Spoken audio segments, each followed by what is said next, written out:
Ya, Entonces, profesora. ya, gracias, Sol. Cuídate. Chao, Eh, chao. chao. Hola, chicos, ¿cómo están? Para mí es un placer estar con ustedes. No les veo las caritas, pero entiendo que es por problema de conexión. Van a tener sus cámaras apagadas. Mi nombre es Fabiola Arriagada, yo soy enfermera académica de la Facultad de Enfermería de la Universidad de Concepción. Soy especialista en cuidados intensivos, pertenezco al programa acá de la universidad, de la especialidad, pero también tuve una historia anterior, 20 años enfermera, ¿cierto?, de la UCI médica del Hospital Regional de Concepción, y después de ello, siempre como colaborando con la universidad, del 2014 ya está ahí en la UDEC por jornada completa, siendo académica. A mí, de todas maneras, me gustaría conocerlos a ustedes antes de empezar un poquito. Me gustaría saber, por ejemplo, ahí dice Montserrat. Montserrat, ¿de dónde eres tú? Me gustaría saber un poquito para contextualizar la clase, si te parece. Hola, profe. Al igual Ah, que Francisco, soy de Puerto Aysén. Trabajamos en el hospital de Puerto Aysén. oye, ¿cómo llegaron a Talca a hacerlo? A distancia, ¿cierto? Que la profesora Soledad fue mi profesora en el pregrado en ¡Ay, qué Santiago. rico! Ya, y ahí tuvieron ese contacto. Sí, Así es. Qué bueno, qué simpático porque igual pueden compartir esas experiencias. Y los otros compañeros, si me pueden decir más o menos si egresaron hace poco, si egresaron hace tiempo, si están trabajando en UCI o en otra unidad, yo así sé un poquito cómo poder realizar esta clase, si me pueden contar.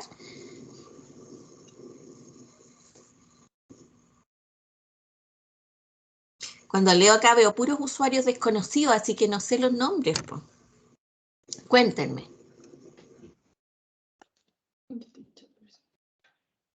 Alexandra, ¿me puedes contar para poder contextualizar un poquito la clase?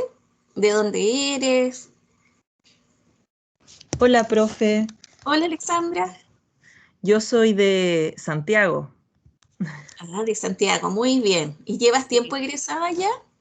Sí, yo egresé el 2014. El 2015 empecé a trabajar, que fue en el mismo lugar donde hice mi internado, en los Andes, en la ciudad de los Andes, Sí, em, y hice mi internado en una UTI. ya. Estuve trabajando ahí hasta que unos meses antes del COVID pasó a ser UCI. Y Ay, porque te principalmente llegó a nosotros... presión. ¿Ah? Te llegó toda esta presión rápido, Sí, ¿cierto? De poder fue tener que muy... actualizar. Sí, porque nosotros cuando éramos UTI teníamos solo 6 camas de UTI y Claro. comenzamos con 2 camas de UCI Ujú. y llegó el COVID y quedamos con 15 camas de UCI. Tipo, qué locura, qué locura. Sí, Así que así, y muy intenso, me imagino. claro, porque nadie tenía formación en UCI, en ventilación mecánica, incluso muchos médicos no tenían la formación. Sí, así fue. Así fue, toda presión. Pero también los ha hecho eso ser más fuertes también, pues frente a todo lo que viene, pues, con estas ganas de poder seguir creciendo. ¿Quién es? Gracias, Ale. ¿Quién es Ya. Bravo Martí? Ahí dice Bravo Martí. Hola profesora, ¿cómo está? Hola, ¿cómo se llama usted? Bien, estoy saliendo de turno, me llamo Marco Bravo, estoy Marco. en la calle. Sí, estoy desempeñándome como enfermero en la UPC, en Clínica Ciudad del Mar, en la ¿De ciudad dónde? de Viña del Mar. En Viña. ¡Ay, qué rico! Exacto, También tengo que ir para allá en febrero. Muy bien. sí, Estoy sí, viendo que ya tengo lugares para donde quedarme. Oye, sí, entiendo que si ningún estás de problema. turno, a veces no me vas a poder hablar, así que no te preocupes, entiendo eso Estoy también. saliente, así que voy a estar atento. Sí, pues estamos grabando, ¿ya? Ya. Así que eso. Después veo puros usuarios desconocidos. No sé si algún usuario desconocido me puede decir de dónde es, cuánto tiempo lleva egresado para poder empezar la clase.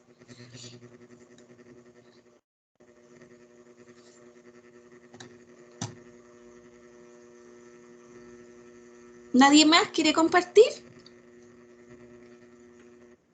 Yo, profe, Hola, usuaria yo, desconocida, ¿cómo se llama?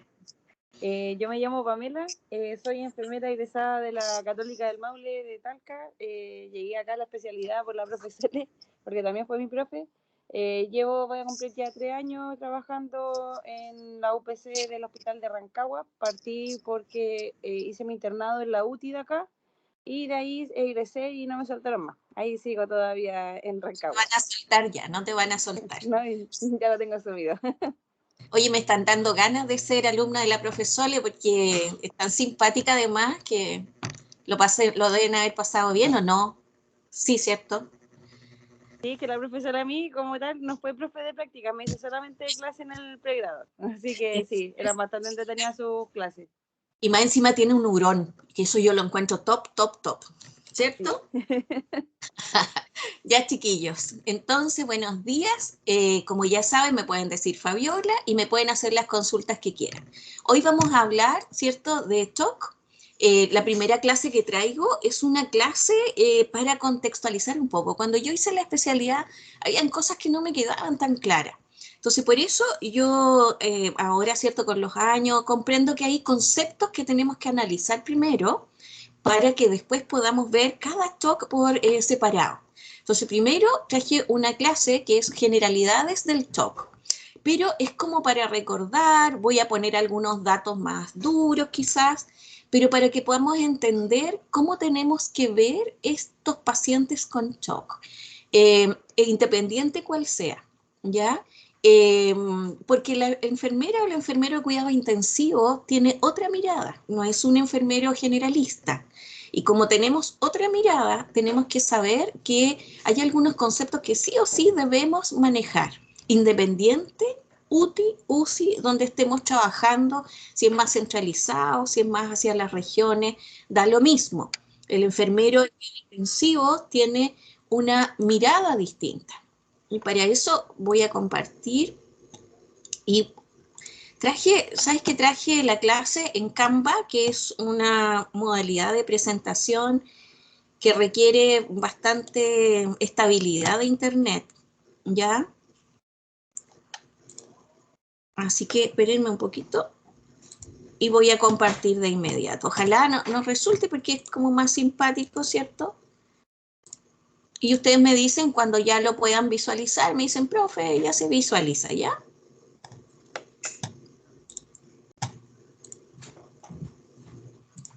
Ahí estaríamos. Avísenme cuando lo puedan ver.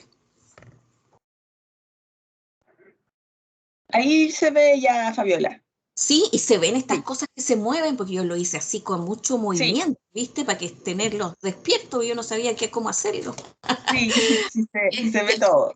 Ya, si se queda pegado, avísenme, lo tengo en PPT igual, pero yo creo que así llama un poquito más la atención para que no les dé sueño a la profe Fao. Así que vamos a comenzar. ¿Qué es lo que sabemos del TOC? Porque igual el TOC es una palabra como muy manoseada, ¿cierto? Generalmente podemos, acá puse los objetivos de la clase, que en realidad es poder aclarar algunos conceptos importantes. Y nosotros siempre cuando nos preguntan del TOC podemos decir varias cosas como el TOC, ¿verdad? Es una persona que está choqueado. ¿Han escuchado eso del estar choqueado? O está choqueado ese paciente, se choqueó. ¿Por qué? Mira la presión, tiene una presión súper baja. O mira, está choqueado porque está nervioso. Bueno, la palabra TOC para nosotros no es una palabra que podamos utilizar en cualquier momento. Es una palabra que tenemos que tener súper clara y definida. Y para eso hay una definición que es de años atrás, pero que es muy decidora en relación a cómo nosotros tenemos que ver a una persona en TOC. Y generalmente, ¿verdad? La definición más común es que es un síndrome clínico que resulta de una inadecuada perfusión tisular. Y acá vamos directo a hablar de los tejidos.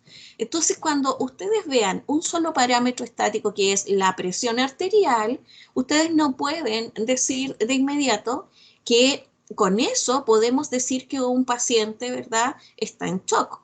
Entonces son todos esos conceptos que hoy día quiero revisar con ustedes. Vamos a ver en la primera parte de esta clase cómo definir adecuadamente el TOC y cómo nosotros tenemos que trabajar en un paciente crítico. Y para eso, bueno, ya lo dijimos, nosotros en vez de ver la patología biomédica, la pancreatitis, el infarto, el problema intracerebral, ¿cierto? Neurocrítico, nosotros tenemos que ver que ese problema localizado como una pancreatitis, si bien hay un consumo de oxígeno en ese órgano, también va a haber una demanda extra en todos los otros órganos de nuestro cuerpo. Y por eso, en vez de ver la patología médica, el enfermero intensivista tiene que ver a la célula, esta unidad, ¿cierto?, fundamental para poder sobrevivir. Y nosotros tenemos que ver que todo el oxígeno, ¿verdad?, llegue no solo al órgano enfermo, sino que también a cada uno de los distintos tejidos de nuestro cuerpo. Porque si no lo hacemos de esa manera, esa pancreatitis puede cursar, ¿verdad?, con un trastorno intracerebral, que el cerebro es uno de los tejidos más lábiles, o un trastorno renal, ¿verdad? Porque las células renales igual van a estar con una demanda extra. Entonces, por eso la mirada es a la célula y que llegue el oxígeno a nivel celular. Cuando uno lo ve de esa perspectiva, estas distintas disfunciones, logra saber lo que tiene que hacer uno como enfermero o enfermera. Y así, saber que el TOC tiene distintos efectos sistémicos, no solamente del origen, ¿verdad?, que se provoca. Y vamos a tener, ¿cierto?, con estas fallas multiorgánicas, tener depresiones miocárdicas, por ejemplo, vasoplegias, hay alteración de los tonos, síndromes respiratorios agudos que están muy conocidos, ya ustedes lo deben manejar harto por el COVID, ¿cierto?, que estamos viviendo hace ya más de un año, alteraciones microcirculatorias que son súper importantes, citopatía, y todo esto nosotros tenemos que manejarlo con un paciente que llega a nuestra unidad y nos dicen, oye, este paciente está con un shock séptico. Oye, ¿cuál es el foco? El foco es urinario. Ah, ya, es urinario, pero no por eso voy a dejar de lado todos los otros órganos de ese paciente, porque una de nuestras pegas es evitar complicaciones futuras también. Y para eso, preguntarnos, ¿verdad? Porque esta clase es ver algunos conceptos para poder ver las otras clases que vienen. Y preguntarnos, ¿cómo hacemos llegar este oxígeno necesario a los tejidos? ¿Cómo hacemos que este oxígeno, ¿verdad?, pueda llegar y perfundir todos los tejidos a pesar de la alteración que hay? Y ahí vienen todos estos conceptos que yo sé que ustedes ya conocen, que ya han visto en la especialidad, y que tenemos que reforzarlos ahora para poder entender bien en qué consiste esta clase. Entonces, primero, saber que para que yo pueda hacer llegar este oxígeno a los tejidos, necesito tener un sistema circulatorio que es adecuado. Y ese sistema circulatorio se basa en el flujo que yo pueda tener, la resistencia de los vasos y la presión. Obvio, si tengo buen flujo, hay una resistencia adecuada, voy a poder tener finalmente, ¿verdad?, una presión también adecuada para poder perfundir los órganos. Por eso el sistema circulatorio en sí, el enfermero y enfermera intensivista tienen que saber en qué consiste. Porque esto es lo que nosotros manejamos mucho con las drogas vasoactivas, la volemización, ¿verdad? Por eso son conceptos que yo no puedo dejar de lado y nosotros estamos en esta clase recordando lo importante. Y lo otro, después este sistema circulatorio nos va a ayudar a que tengamos una buena macrocirculación y microcirculación.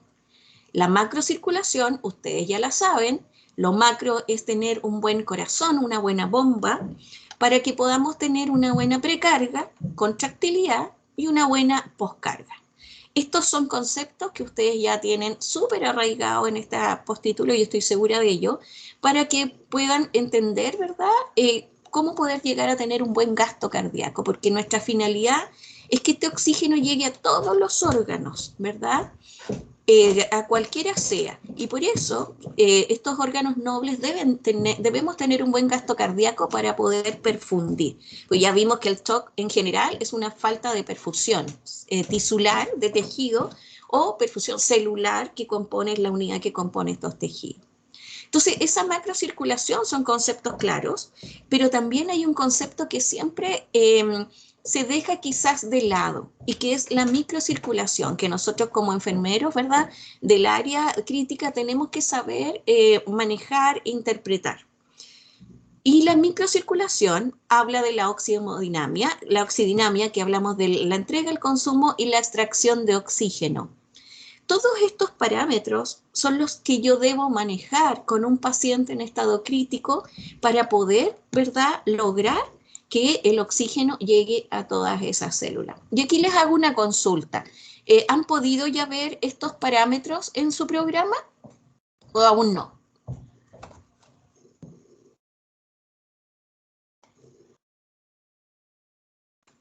¿Han podido poder visualizar esto? Porque si no, no importa, es para poder seguir, ¿verdad?, conversando con ustedes. Ellos tuvieron clases de microhemodinamia o microdinamia y estos conceptos ya los revisaron, gasto cardíaco, precarga, sí, los revisaron todos. Todos, ya, súper, Sí. gracias Sol, muchas gracias. Entonces, qué bueno, porque así vamos a poder sintetizar algunas cosas, ¿cierto? Y recordar también que los parámetros que están acá en el lado derecho son todos los parámetros que nosotros manejamos. Y por eso es súper importante, quiero correr esto, es súper importante que cuando ustedes hablen de un paciente hemodinámicamente estable, no hablen solo de parámetros puntuales como es la presión arterial, como es la frecuencia cardíaca, y vemos el monitor y decimos, no, si está estable, tiene una presión, una PAM sobre 65, pero en el fondo esa PAM está, ¿verdad?, con apoyo de muchas drogas vasoactivas. Entonces, para nosotros hablar de un paciente que está hemodinámicamente estable, no solo vemos algunos parámetros, sino que tenemos que visualizar todos los parámetros que algunos anoto acá en el lado derecho de la diapo. Frecuencia, presión, temperatura, los estáticos, pero también muchos otros datos que nos entrega, ¿cierto?, la posibilidad de monitorizar un paciente como es en cuidado intensivo, el gasto y otros parámetros más. Y para eso, en el TOC tenemos que tener claro, como ya dijimos, esta macrocirculación. Por eso tenemos que conocer y recordar la circulación mayor sistémica, tenemos que recordar la circulación menor, que es pulmonar, los componentes funcionales, y a ustedes, aunque encuentren básico, ver y repasar lo que son el funcionamiento de arterias, arteriolas, capilares, que son fundamental, vénulas y venas. Porque si no recordamos esto, tampoco podemos hacer buen manejo de las drogas vasoactivas. Y esto yo sé que ustedes los manejan. Recordar que estamos viendo una clase, ¿cierto?, para poder introducir signos en las otras clases que vamos a ver de TOC. Y también ustedes, ya la profesora nos dijo que habían repasado algunos conceptos importantes de gasto cardíaco, ¿verdad? Tenemos que conocer los conceptos de precarga, contractilidad y poscarga para poder manejar esto, porque dependiendo de lo que tenga el paciente, ¿verdad?, tenemos que ir relacionando los problemas de contractilidad, los problemas de llenado, los problemas de poscarga, después con cada uno de los tipos de shock que vamos a revisar. Por ejemplo, si hay alteración de poscarga, relacionarlo con la resistencia vascular sistémica, ¿verdad? Manejarlo con las drogas vasoactivas correspondientes.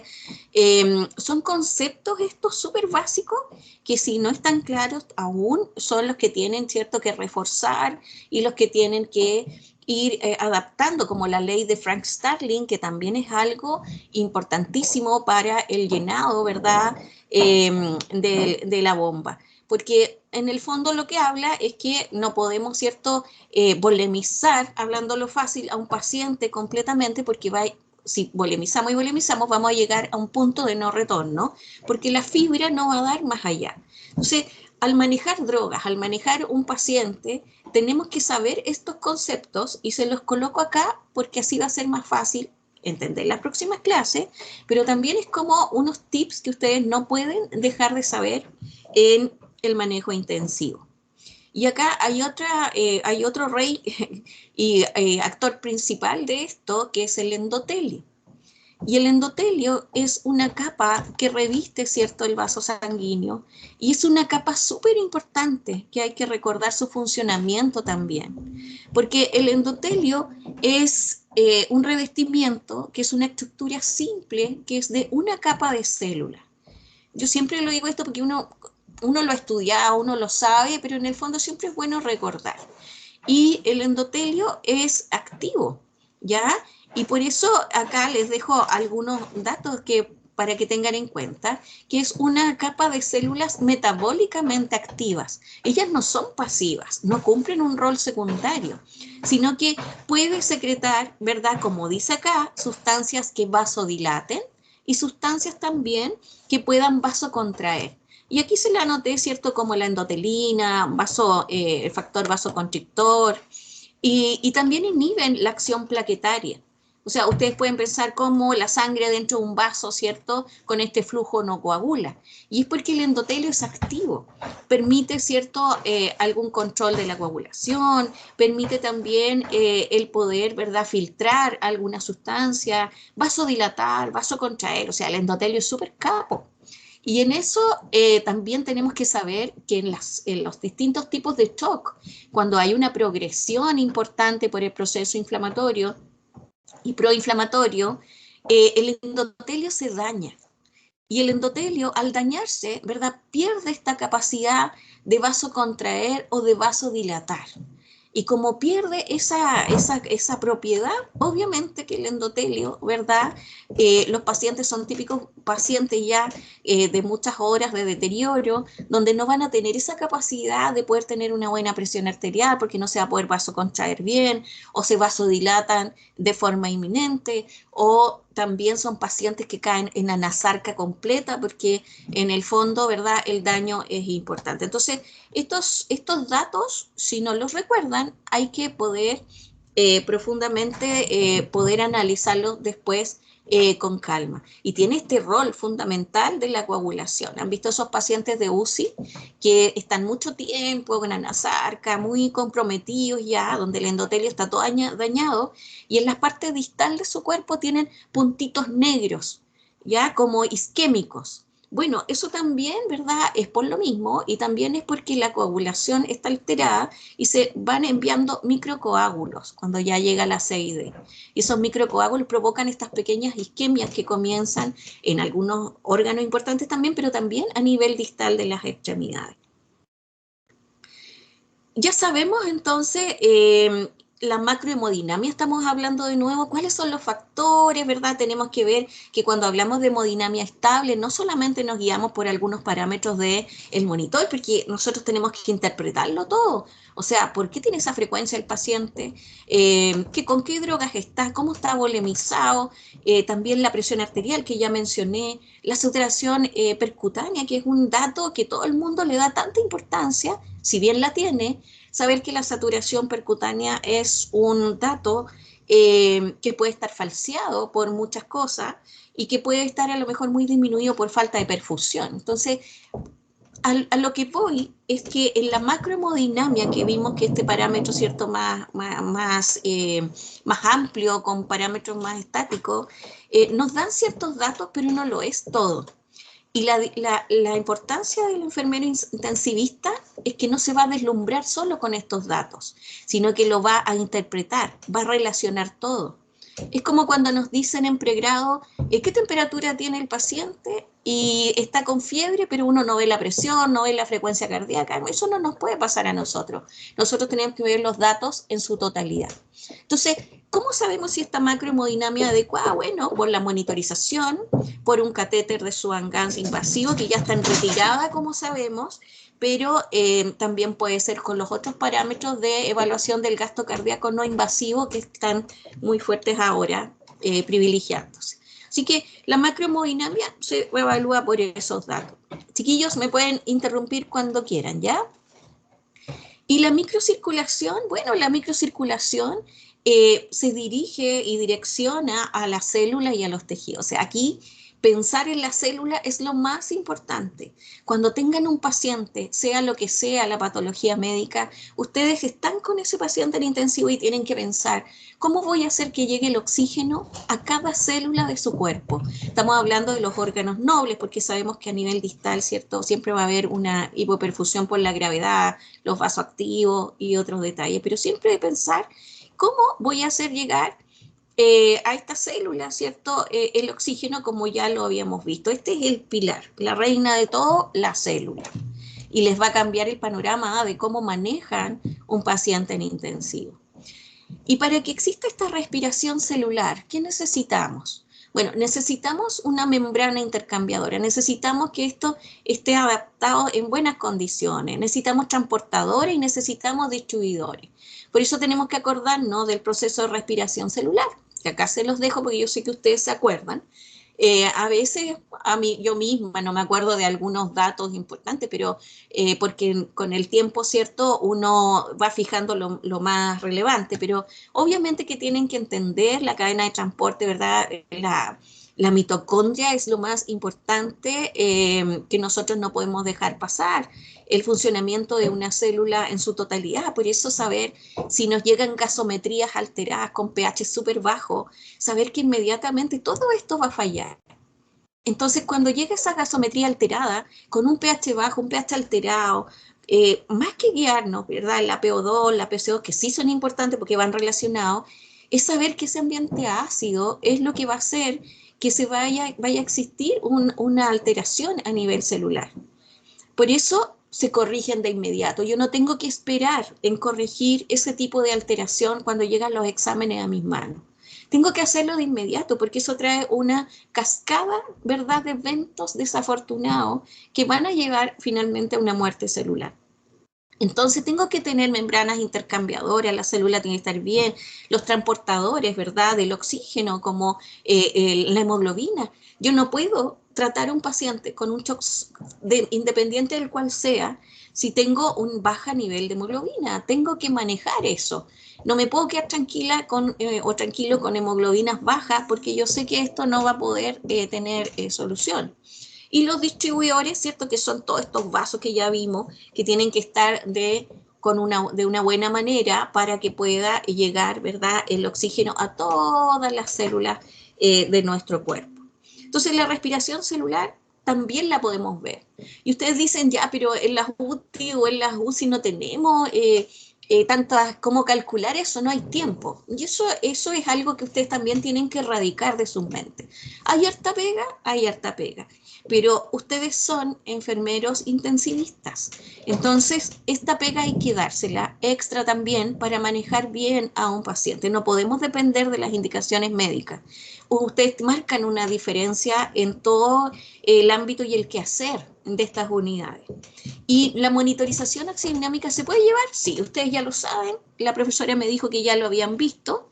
Y se puede realizar a través de un monitoreo, porque hay muchos monitores que traen el software para poder calcular la oxidinamia, la entrega, el consumo y la extracción.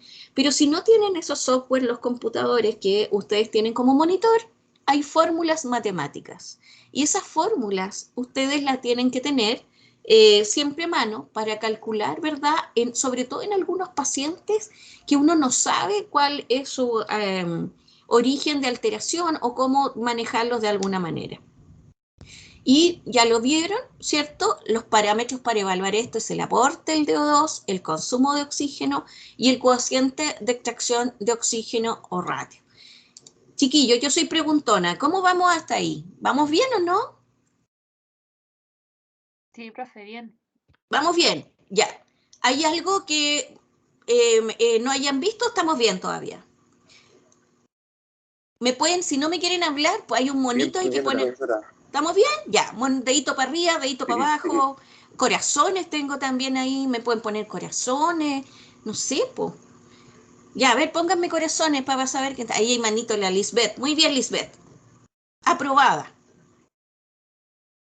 A ver, mis monitos. Alexandra tiene consulta la Ale.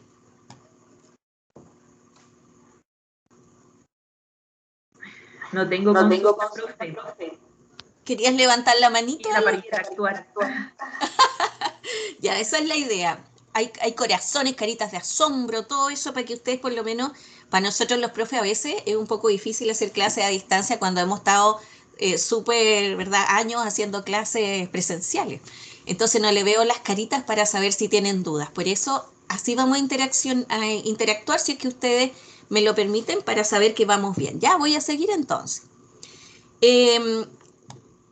Entonces los parámetros que ya ustedes vieron fue el consumo, el aporte, el consumo, ¿verdad? Y el cociente de extracción de oxígeno. Y esto, ustedes me dicen, ya, pero ¿cómo en la UCI o en la UTI lo puedo visualizar esto? Obvio, se pueden ver, como ya dije, en los monitores, ya, que tienen muchas funciones que a veces uno desconoce como un computador de la casa o una aplicación, ¿verdad?, nueva.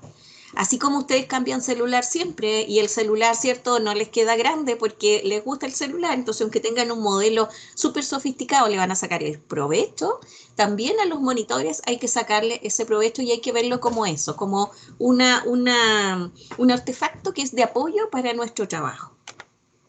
Y así recordar que la entrega de, el volumen de oxígeno, ¿cierto?, que se aporta a los tejidos, la entrega que es el DO2, tiene una fórmula. Yo acá no vengo para que se aprendan esto de memoria. Esto generalmente nadie se lo sabe de memoria, solamente si lo hablas mucho. Pero es bueno tenerlo siempre en un apoyo cercano en los pacientes que están con más deterioro, que uno no sabe el manejo muy claro, tenerlo a mano para saber qué es lo importante. ¿Ya? Tampoco vengo acá a hacer ejercicio, sino que solo a recordar para que después, cuando veamos los distintos shocks, nosotros podamos ver los factores importantes. Y acá, para nosotros asegurarnos que hay un buen aporte, ¿verdad?, una buena entrega, tenemos que saber que el DO2 necesitamos para tenerlo adecuado, tener un buen gasto cardíaco, ¿ya? Y aquí es donde empezamos a ver como enfermero intensivista, ya, a ver, este paciente, ¿cuál es el oxígeno que le entrego? ¿Cómo le voy a entregar mejor oxígeno a nivel celular? Bueno, tengo que tener un buen gasto, para eso tengo que tener buena poscarga, buena precarga, buena contractilidad. ¿Cómo está el corazón de este paciente? ¿Cómo lo veo? También tengo que saber que tiene un contenido arterial de oxígeno. Y el contenido arterial de oxígeno también hace que el DO2 se vea influido. Y el contenido arterial, estos números que están ahí son constantes, no hay para qué preguntarse más. Pero acá claramente tengo que saber, pero para tener una buena entrega, que tengo que tener una buena hemoglobina, una buena saturación de oxígeno, pero saturación de la gasometría arterial, no ¿cómo se llama? Una saturación percutánea. Y tengo que tener también una presión arterial de oxígeno. Entonces con esto, súper fácil, para yo tener una buena entrega de oxígeno a las células, tengo que fijarme en los pacientes la hemoglobina, tengo que fijarme en la saturación, tengo que fijarme en que esté dando un buen gasto, ¿verdad? Y una presión arterial de oxígeno, porque las otras son constantes, ¿cierto? Son constantes de unión de oxígeno-hemoglobina que tienen los distintos glóbulos, que tienen los glóbulos rojos.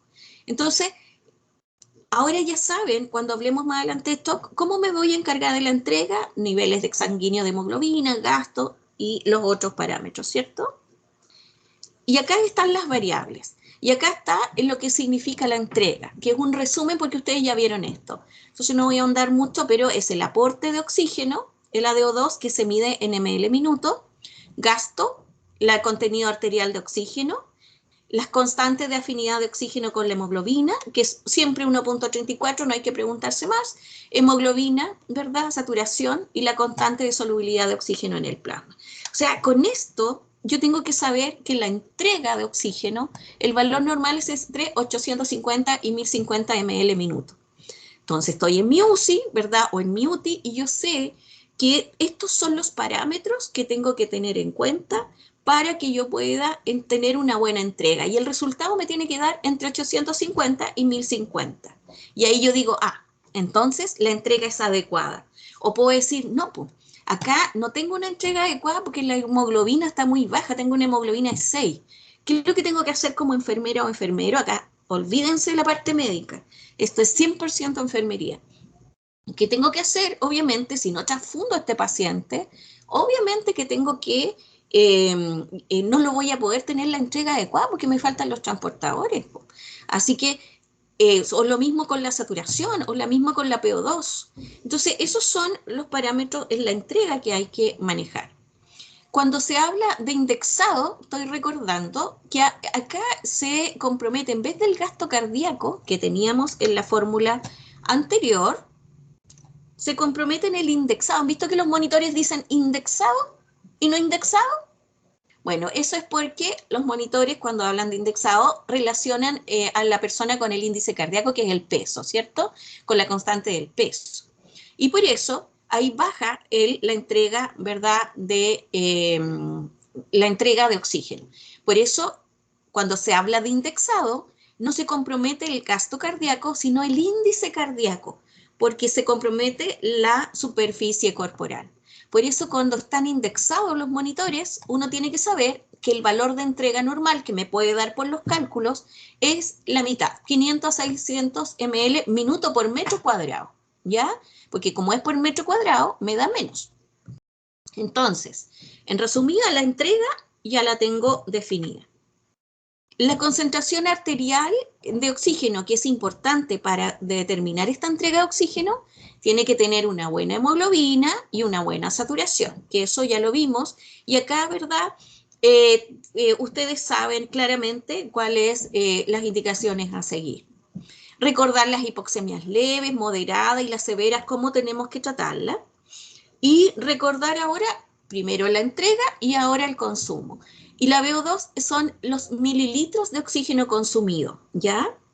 Y acá obviamente también va a haber una fórmula. Y miren esa fórmula tan enredada que está ahí. Ya, pero no importa, porque en el fondo lo que tengo que entender, porque esto va a estar escrito, no me lo tengo que aprender de memoria, ¿ya? Estas son cosas que uno no se aprende de memoria, a no ser que pasen muchos años. El consumo va a estar determinado por el gasto también, y volvemos a lo mismo. O sea, para que este paciente llegue el oxígeno a la célula, tengo que tener una buena frecuencia cardíaca, tengo que tener, ¿verdad?, el volumen sistólico adecuado, y para eso tengo que tener esta precarga, poscarga y la contractilidad de este corazón adecuado.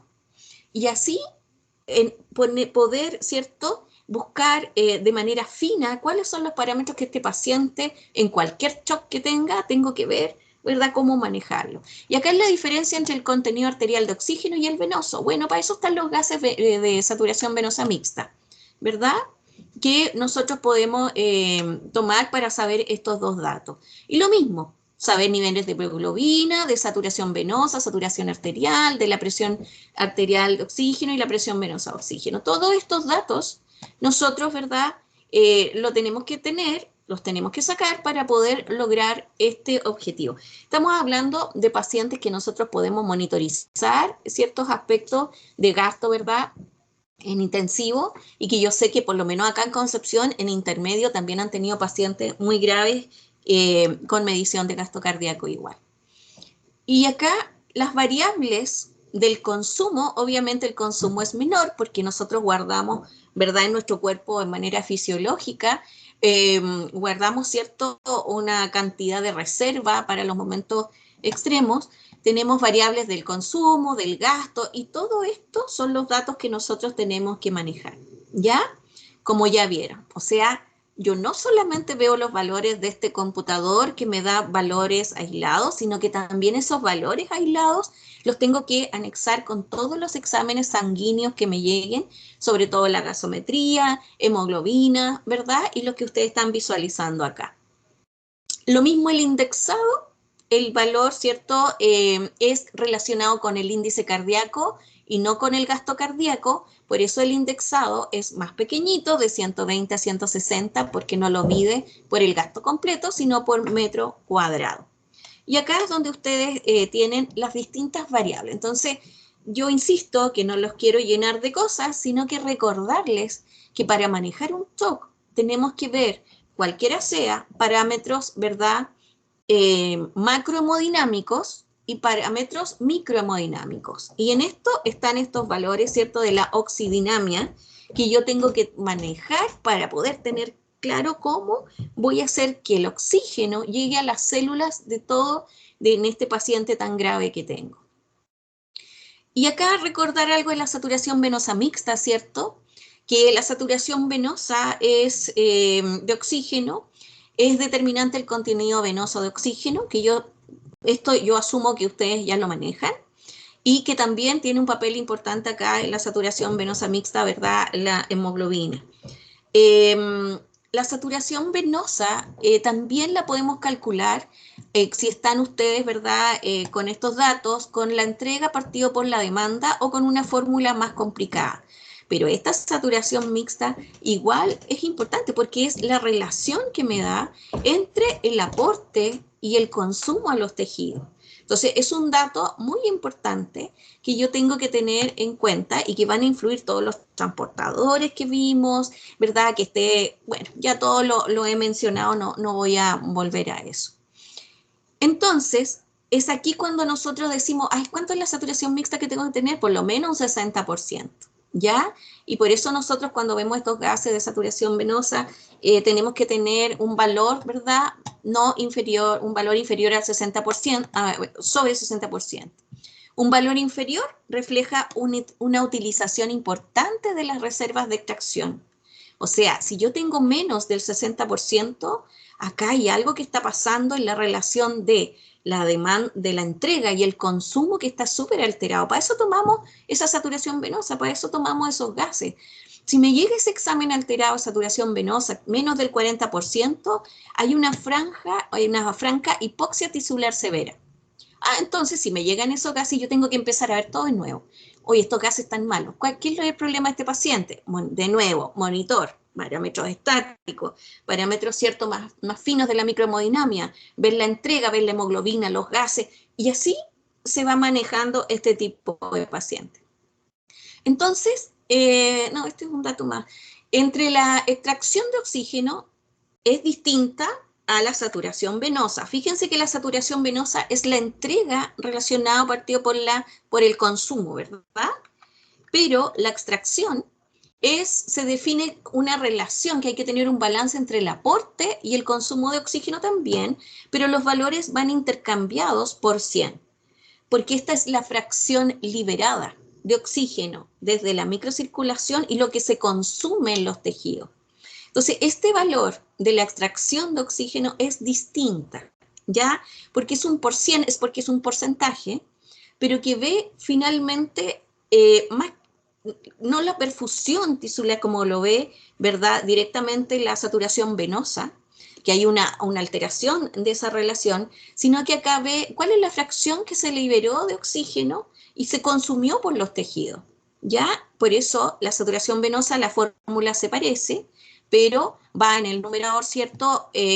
Acá en la extracción, el consumo partido por la entrega por 100.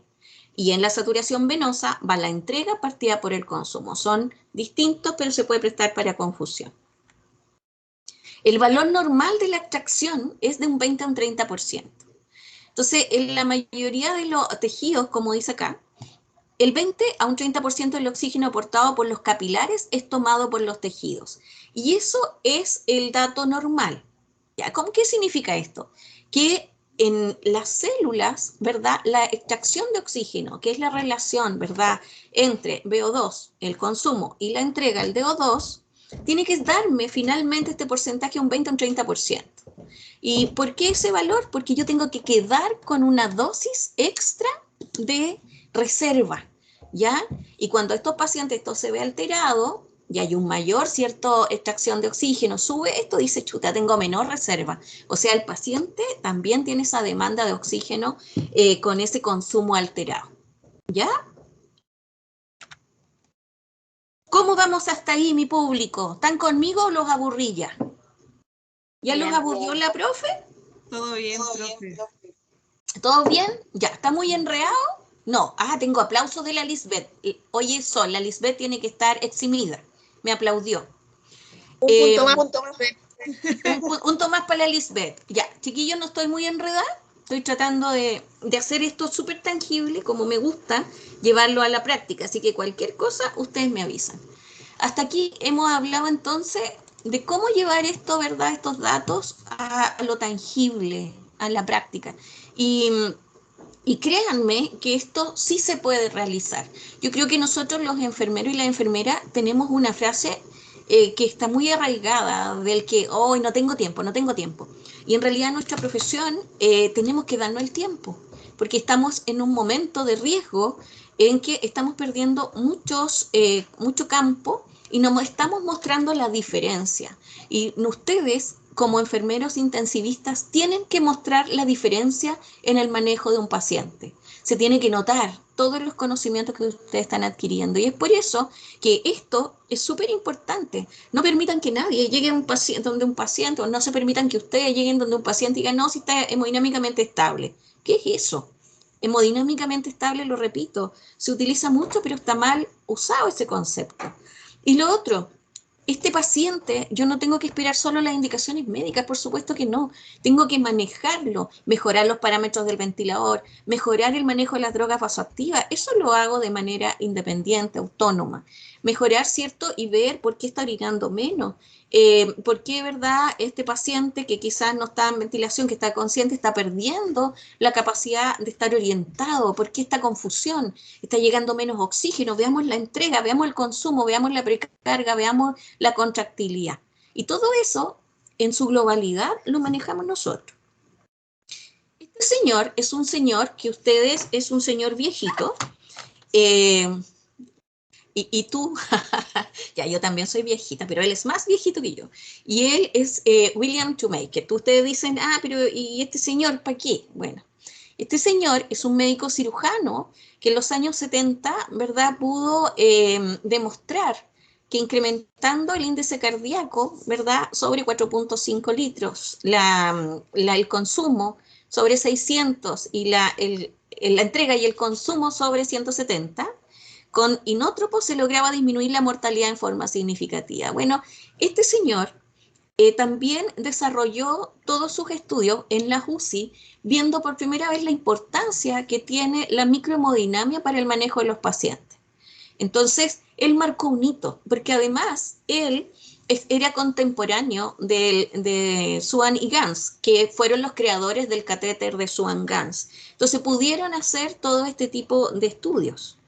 Y acá, ¿verdad?, están sus del 1992, 1996, vio la importancia que tenía el manejo microhemodinámico y por eso él tiene una relativa, ¿cierto?, preponderancia en todo lo que es cuidados intensivos. Este diagrama no es muy utilizado en muchas de las unidades de nuestro país. Generalmente él creó un diagrama para saber y para poder manejar los pacientes. Hay algunos computadores de monitorización que tienen integrado el diagrama de Shoemaker.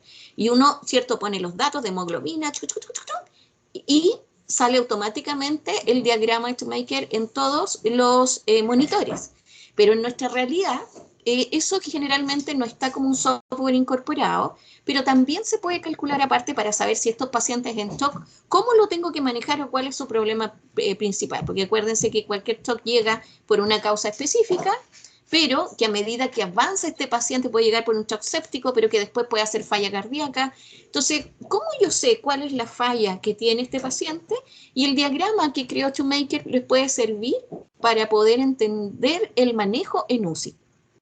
Son otras fórmulas, otros parámetros que uno puede tener para manejar un paciente que en el fondo no sabe cuál es el problema de este paciente. ¿Es un problema de aporte? ¿Es un problema de demanda? ¿Es un problema de parámetros tisulares?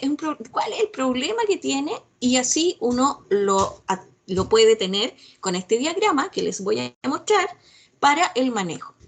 Entonces, Shoemaker dijo, oye, hay 3 tipos de grandes parámetros que nosotros podemos ver. Como ustedes ya deben saber, estas 3 variables son las variables cardíacas, que tengo que medirlas con el índice cardíaco y la presión arterial media. Con esos 2 datos, yo puedo ver si es una variable cardíaca la que está afectando a mi paciente. O también puede tener variables respiratorias.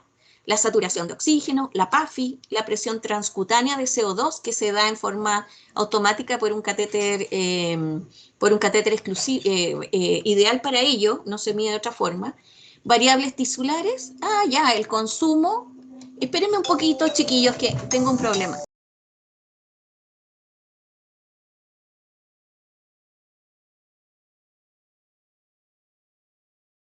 Ya, es que me estaban llamando mucho de campo clínico de la UDEC, así que ya pasé el celular, discúlpenme, chiquillos.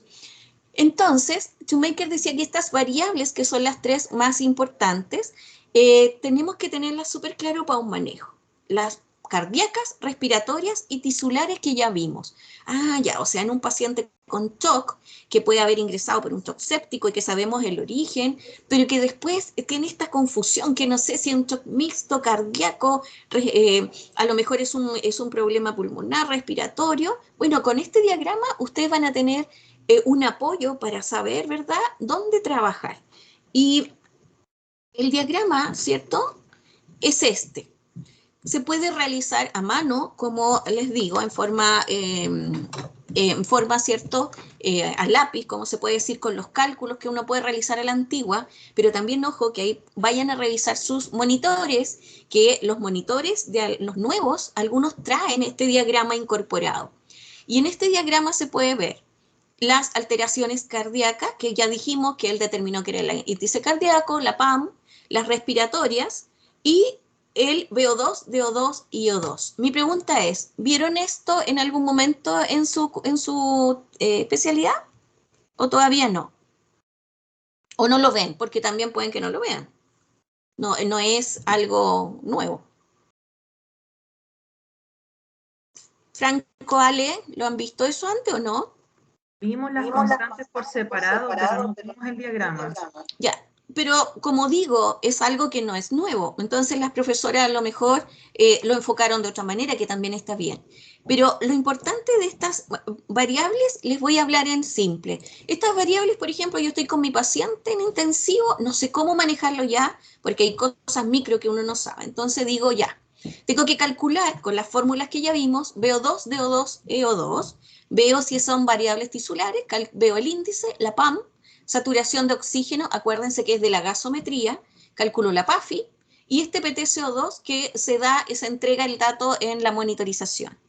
Cuando yo tengo estos datos, ¿cierto?, pongo los valores dentro de este diagrama. Ponte tú el índice cardíaco de tanto, VO2, ya. Si todos los datos que yo tengo caen dentro de este círculo de normalidad, porque acá dentro de este círculo estaría todo lo normal. Por ejemplo, la PAFI, ¿verdad?, sobre 400, un DO2, ¿cierto?, de más de 800 ml me dio. Si todos los valores dan valores normales, quiere decir que el paciente puede estar estable y seguimos con el manejo. Pero si, dentro de lo que tiene, por supuesto. Pero si estos parámetros salen de los valores normales, por ejemplo, me da un dato de DO2 que salga de la normalidad, va a caer hacia afuera, y ahí es donde yo me voy a tener que dar cuenta que lo que tengo que manejar en este paciente son esos datos tisulares. ¿Y ahí cómo los manejo? Bueno, los manejo como lo dijimos. Hemoglobina, contenido arterial de oxígeno, veo si es la saturación y lo voy manejando de una forma más práctica. Entonces, así sé si las variables es respiratoria, cardíaca o tisular. Es para ordenar un poco mi trabajo con ese paciente de intensivo. Esto es muy utilizado por lo menos en nuestras UCI. Se utilizaba mucho porque ya están llegando algunos monitores que incorporan ToMaker para poder manejar los pacientes más complicados. Porque en otros, cuando se sabe, por ejemplo, si el evento es respiratorio y sacamos los datos, se sabe fácilmente qué es lo que tengo que mejorar en esta área para mejorar, ¿cierto?, lo tisular, y así se va determinando. Este diagrama es útil para trabajar en intensivo, entonces, y manejar estos pacientes con todos los datos que vimos. El índice, aquí les puse el índice cardíaco, ¿verdad? Cómo se tenía que calcular, porque todas estas fórmulas, insisto, no las tenemos que saber de memoria, pero todas estas fórmulas sí tenemos que tenerlas en alguna parte, porque tenemos que entender a este paciente no solo con los valores que me da el monitor, ya que eso, ojo con eso, hay que tenerlo muy en cuenta. La PAM también, las variables respiratorias, que acá se las dejo porque ustedes ya las tienen que conocer. Acá el PTCO2, que es un buen indicador de flujo y de oferta tisular, ¿verdad?, que es un catéter especial y que habla que cuando es mayor a 65 hay una perfusión satisfactoria, como para recordarles a ustedes estos datos. Y lo tisular, ¿cierto?, que ya lo revisamos en su totalidad. A recordar en Forrester también, que Forrester es otro parámetro que nos sirve para determinar si hay un trastorno o a nivel de variables cardiológicas, ¿ya?, cardíacas.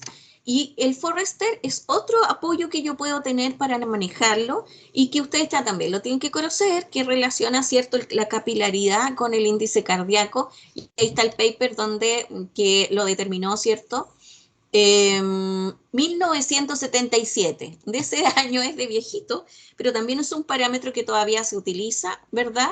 Y que relaciona, como tienen que haber visto ya, la capilaridad con, ¿verdad?, el índice cardíaco, y ahí habla, ¿cierto?, si hay perfusión inadecuada, perfusión adecuada, pero esto es a nivel coronario. Y así sabemos cómo manejar los pacientes también. Esta la vieron, ¿cierto? Esto de Forrester lo conocen, ¿cierto? ¿Lo han visto? Eso no creo que no lo han visto los chiquillos. Ya, lo vamos a retomar, querida Sol, también en el shock cardiogénico, pero mira, es súper útil para poder también verlo cuando están en clínica. Yo todo lo que les traje son como torpedos para la clínica para manejar al paciente. Y acá habla de una relación, Forrester, que es del índice cardíaco, ¿verdad? Que es relacionado al gasto cardíaco con el metro cuadrado de superficie corporal y la capilaridad. Nosotros sabemos, ¿cierto?, que un paciente, ¿verdad?, con capilares, ¿verdad?, hasta 15, con índices cardíacos de 2.5 a 3.5, me va a dar una normalidad en el manejo cardiológico de ese paciente. Pero, por ejemplo, si tengo un paciente con capilar alto y tengo un paciente con un índice cardíaco alto, me daría, ¿cierto?, esta alteración en donde yo tendría que manejarlo quizás con vasodilatador o con diurético en algunos casos, ¿verdad? Acá si me dice que el capilar es bajo y el índice cardíaco es bajo, es un paciente en shock hipovolémico y yo tengo que administrar fluido. Si es un paciente que tiene un capilar más alto, si es un paciente que tiene un índice cardíaco bajo, está en shock cardiogénico y tendríamos que ahí manejarlo con inotrópico o vasoconstrictor. Entonces, este torpeo también sirve para tenerlo a mano en el manejo de los pacientes críticos. Y cuando uno va empezando en esta carrera, ¿verdad?, de intensivo, es bueno tener todos estos torpeos en las fichas médicas de los pacientes, porque se van cambiando en las hojitas, y a futuro tenerlos en su tablet. Yo no sé si alguno ya trabaja con tablet, porque sabemos que los registros en papel se están ya eliminando, y también tenerlos guardados para tener este apoyo. Muchas escalas, fórmulas, uno los puede tener, ¿cierto?, guardados. Las escalas, estos torpeos, las fórmulas, no hay que aprendérselas de memoria según mi punto de vista, son de apoyo para que uno pueda trabajar. Lo importante es saberlo calcular, saberlo interpretar, ¿ya? Así que Forrester es una guía, pero cuando hay dudas del manejo con un paciente coronario, ¿ya? Y así hemos visto todo esto, pues no hemos pasado esta clase viendo lo importante de este paciente con shock, cualquiera sea. Este paciente con shock, ¿cómo lo tengo que manejar entonces? Con parámetros macro que nos da, ¿verdad?, la precarga, contractilidad y poscarga, porque finalmente todo es para tener un mejor gasto. La microcirculación, con todos los datos que vimos de la entrega, el consumo y la extracción. Y para eso, miren en el lado derecho, ahí hay algunos de los datos que nosotros tenemos que interpretar en su totalidad, chiquillos. Nunca más digan, no, si está estable, tiene una presión, una PAM sobre 70. Eso no nos dice que puede estar con droga, nos dice que puede estar con a lo mejor exceso de volemización, pero no nos dice nada más. Entonces, nosotros tenemos que ver todos los datos en su totalidad, ¿ya? Valorar al paciente completamente. También la clínica nos dice mucho, la fascia, el color de la piel, que son otros datos que vamos a ver más adelante también en las distintas clases. Sabemos entonces, con todo lo que nos acordamos y conversamos, o conversé yo, pues porque ustedes no me hablan tanto, que el shock, ¿verdad?, de cualquier origen, hay que ver esta relación entre la entrega y el consumo, porque se ve alterado en todos los shocks. Tenemos que manejar microcirculación y tenemos que ver que puede existir esta disfunción celular. Este es el origen y la evolución natural. Si yo no manejo bien un shock séptico, cualquier tipo de shock, obviamente estos pacientes van a caer en falla orgánica múltiple. ¿Y por qué es múltiple? Porque no llega el oxígeno a los órganos nobles y provoca la muerte celular y provoca la muerte del paciente. ¿Cuáles son los tipos de shock que vamos a revisar? Algunos más profundamente y otros no tanto. El shock, ¿cierto?, hipovolémico, donde también disminuye la precarga, disminuye el llenado diastólico, vamos a ver cardiogénico, el daño que se produce a nivel miocárdico, vamos a ver los obstructivos, vamos a ver los distributivos, ¿verdad?, mala distribución de flujo como los sépticos, y acá todos confluyen en algo. que todos tienen finalmente una disminución del gasto cardíaco, independiente cual sea, y un aumento de la resistencia venosa, pero también acuérdense que cuando esto evoluciona más allá, el tono por la alteración del endotelio, que es activo, igual termina en una vasodilatación, ¿cierto? Que no tiene, que es irreversible y va a provocar estos pacientes que se hipotensan severamente y caen en definitivamente este shock irreversible, ¿ya? Y obviamente ahí falta en el cuadrito que provoca la muerte. Conversamos todo esto para poder acordarnos de cómo manejar, ¿cierto?, los distintos de shock. Entonces, para manejar este shock tenemos que saber cuáles son los mecanismos fisiopatológicos involucrados, cuál es la causa y cuáles son las medidas terapéuticas y cómo se monitorizan. Y ya lo vimos. Puede ingresar el foco séptico, shock cardiogénico, lo que sea, pero tenemos que saber cuáles son los mecanismos fisiopatológicos de eso, cuál es la causa, el problema principal, y cuáles son las medidas terapéuticas. Y ahí viene todo lo macrohemodinámico, lo microhemodinámico, cómo monitorizar. Por eso no tenemos que solo ver una buena curva de presión, tenemos que saber si esa curva de presión es la adecuada, si está monitorizando bien, si es el dato que corresponde, porque el monitor no es inteligente, porque el monitor es una máquina. Soy yo quien interpreto esos datos de manera adecuada para poder manejarlo. Eso. ¿Cómo estamos? Esa era mi primera clase. Ay, se quedaron todos dormidos, me dejaron sola. ¿Cómo es esa cuestión? Vamos bien, profe. ¿Sí? Ya, Sandrita, muchas gracias. ¿Qué les pareció la primera clase? ¿Nos pudimos recordar algunas cosas, cierto? Profe, ¿Sandrita? mire, lo que pasa es que yo la escuchaba y me hace mucho sentido, porque a veces uno en la práctica, por ejemplo, los pacientes que están evidentemente más graves, uno empieza a meterle cálculo y le pone empeño, pero a veces hay pacientes quizás que están empezando en su grado de gravedad como más incipiente y uno se queda solo de repente, como dice usted, por falta de tiempo, por hacerla más rápido, con los valores del monitor, y de repente si uno empieza a ahondar un poquito, son los pacientes que después se agravan más, que quizás si uno hubiera intervenido desde un principio, si le hubiera puesto más énfasis al llene capilar, ¿cierto?, a la microhemodinamia, quizás podríamos haber actuado más rápido, pero cuando tenemos este paciente evidentemente grave, ahí le ponemos empeño y cálculos y todo el tema. Pero este paciente que quizás se ve un poco más estable, a veces los pasamos por alto, y como dice usted, son muchas acciones propias de nosotros, quizás no necesitamos tanto que el médico esté encima, sino que a veces al revés, nosotros tenemos que estar encima del médico, pucha doc, mire, cambió el llene capilar, cambió esto, el Motlin, etcétera, para que se puedan tomar acciones oportunas. Exacto. Sí, es súper importante eso, adelantarse a. Esa es la característica que tenemos que tener nosotros igual, Sandrita, pues el poder adelantarnos y evitar complicaciones, ¿ya? Así que acá veo que escribieron algo, ¿no? Ay, acá me habían escrito mucho y yo no había visto. Manitos hacia arriba, muy bien, todo se entiende, estupendo. Entonces, ¿hago un test al tiro? No. Se entiende súper claro. Ya, esa es la idea, tratar de hacerlo más livianito, porque en esta fecha igual estamos todos, y me imagino ustedes cómo deben estar agotados. Harta información, pero aquí estamos tomando nota. Bueno, Franco, pero lo que no se pueda entender, usted toma nota, porque sé que está en turno, uno estaba en turno, y me escribe, pues, me escribe y conversamos, podemos conversar por el Teams también de mi universidad. La utilidad como predictor de mortalidad es para todos, o solo que generalmente se utiliza más en el shock séptico, Lisbeth, ¿ya? Ese el de mortalidad del delta CO2. Y ahí lo vamos a ver en la clase también, que viene de shock séptico ahora, que lo vamos a ver un ratito más. Sandrita, tienes la mano levantada, ¿tienes alguna duda? No, se me quedó, profe. Ya.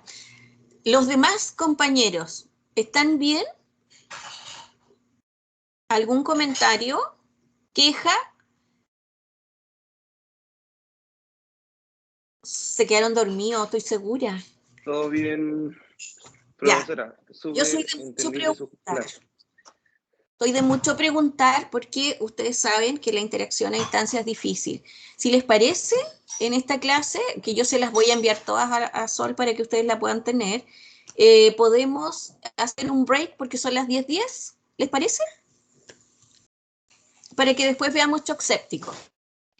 Súper, ahí se toman su cafecito bien cargado para que estén bien despiertos con la clase que viene. Con un, ¿cómo se llama? Con un sándwich. Sí, ahí para que la neurona ¿Sí? se alimente. Oye, Sol, consulta. ¿Las clases las voy subiendo acá o te las mando después? No, me las manda y yo las subo a la plataforma oficial de la especialidad. Listo. Ya, entonces, ¿a qué hora crees tú que nos podemos juntar de nuevo? Son las 10:10. ¿A las 10:30? Sí, perfecto. Ya, mi Sol. Estamos ahí, nos estamos comunicando. Perfecto, ya chicos, un break ahora.